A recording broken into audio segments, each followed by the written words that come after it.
Hi, thanks for joining me for this week's episode of Quick Business Tip. This is a podcast that can help you run your business and where we talk a lot about marketing.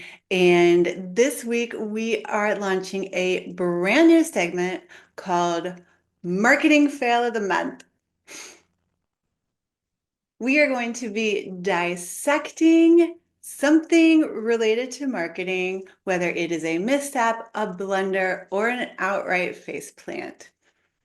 And we are doing it not to be mean, but to learn from other people's mistakes and to find out what not to do and how to do it better.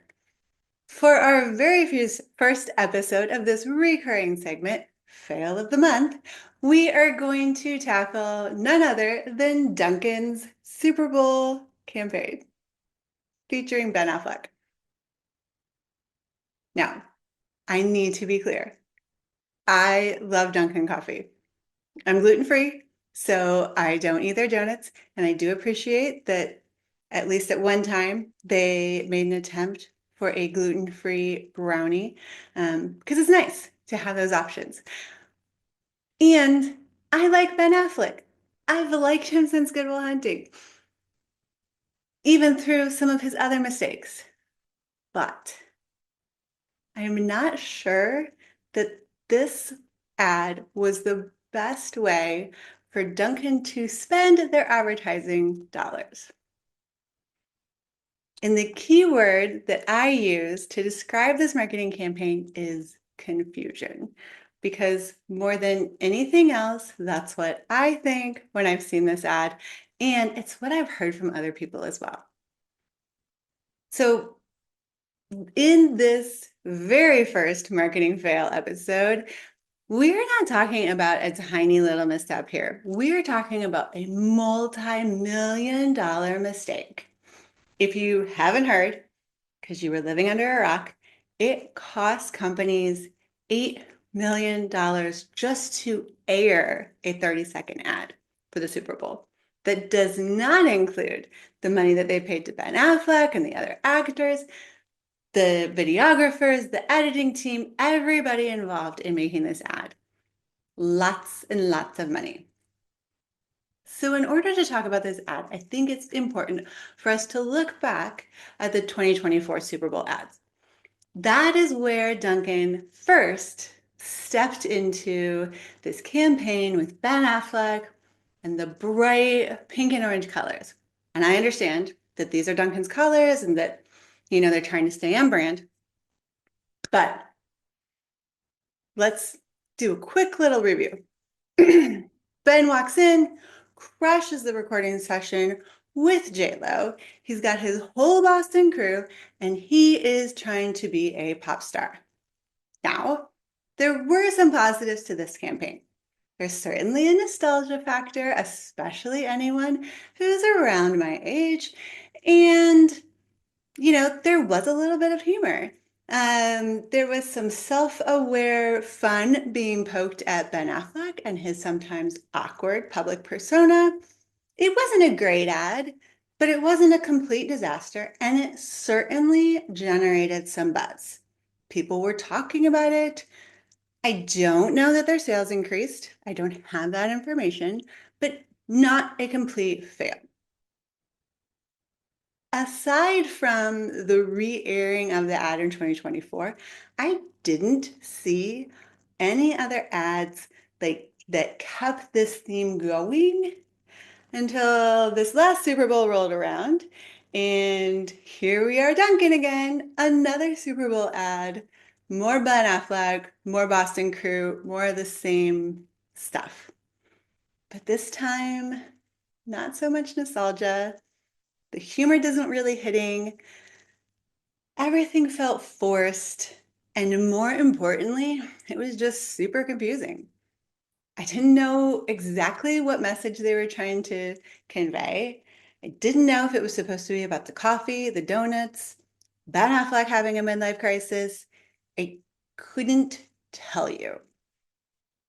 After the first time I saw that ad, it literally just said, wow.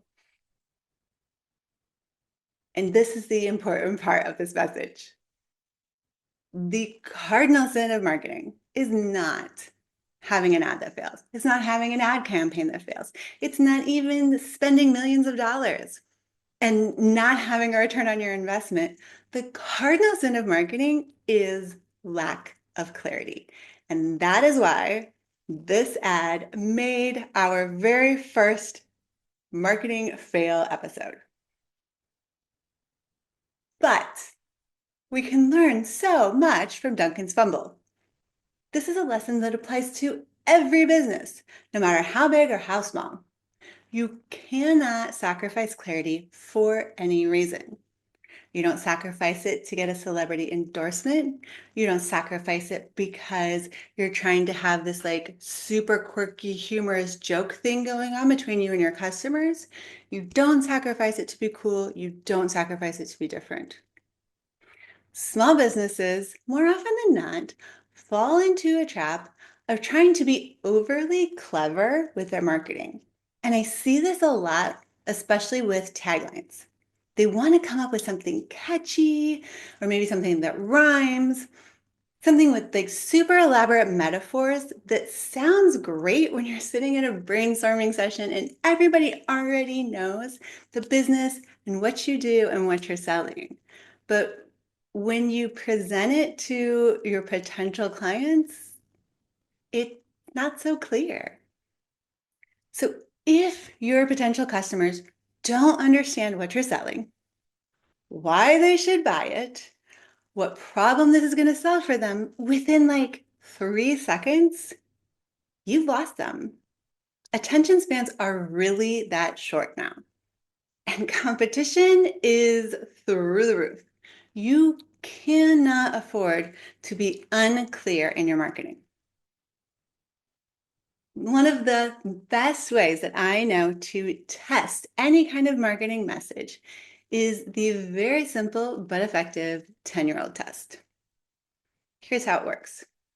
Take your core marketing message. This can be your tagline, the headline that shows on your website above the area where you have to scroll down to, or your elevator pitch, and present it to a 10-year-old. If they are able to tell you what you do, what you sell, why you're valuable, something along the lines of being in the ballpark, you're good to go. But if they look at you with a blank stare or give you an answer that's completely out of left field, it might be time to go back to the drawing board. Kids are brutal and they're really honest. They haven't learned this level of politeness and they haven't learned to pretend they understand something when they don't. They're going to tell you straight up what is going on with what you're telling them. So if we look at the 10-year-old test, we look at the Dunkin ad through the lens of the 10-year-old test. Imagine showing this ad to a 10-year-old. We can even tell him, look, Ben Affleck, he's this really famous actor. We love him from when we were younger. We grew up with him. Lots of people think he's great. Lots of people think Dunkin' is great for their coffee and their donuts. And tell me what you think this ad's about. I don't think the 10-year-old is going to come back and say, oh, well, the guy that you like so much from when you were teen or whatever, like he's trying to sell you more donuts. I don't think that's what's going to happen. I don't think he's going to come back and say that guy that you think is cool, he's trying to get you to buy coffee. I just don't see it. A much clearer message might sound like Dunkin', delicious coffee and donuts to make your day better. It's that simple. It's direct, it's clear, and it's understandable by anyone, including the 10-year-old. So if clarity is the most important thing in any marketing that you're doing, Dunkin's ad also highlights another crucial piece of your marketing, and that is authenticity. The whole Ben Affleck, he's a Boston guy, he loves Dunkin. Like this could have worked for them. It has potential. But the ad itself felt super forced and let's be honest, not really authentic Ben Affleck at all. Consumers right now in 2025 are super sensitive when it comes to authenticity. And I have been blaming AI a lot for this lack of trust that is occurring, but that's not the only issue. A lot of people were lied to, especially during COVID when there was a lot of extra spending going on. And anytime that anyone is sensing any kind of inauthenticity, any level of fakeness, they are going to run in the exact opposite direction. So just keep in mind that your marketing needs to be true to your brand, your values, and speak to your audience. In short, just don't try to be something that you're not. So here are some key takeaways that we can learn from Dunkin and apply to our business to have marketing campaigns that are much, much more successful. First of all, clarity is king.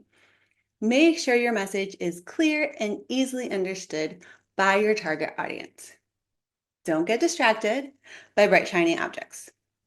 Celebrity endorsements or trying to go viral, having quirky humor, it all sounds nice. It sounds like that might be something you want to chase after, but they are useless if your core message gets lost and it doesn't increase your sales.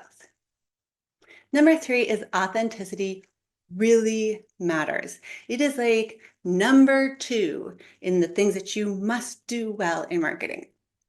You need to stay true to your brand and you need to speak to your audience.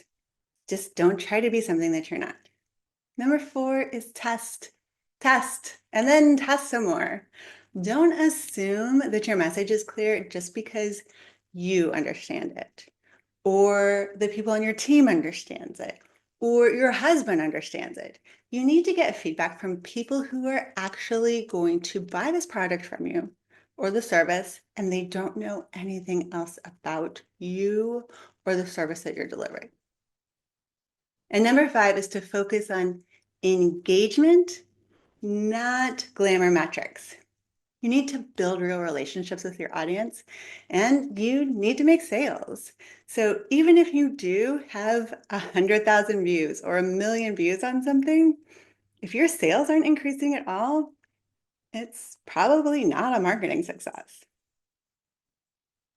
But I want to hear from you. I want to know what you think is a major marketing fail that you've seen recently. DM me, find me on social, send me an email, and let me know what you think should be featured on one of our upcoming monthly episodes. And if you find that you are struggling to clarify your marketing message, I want to help you.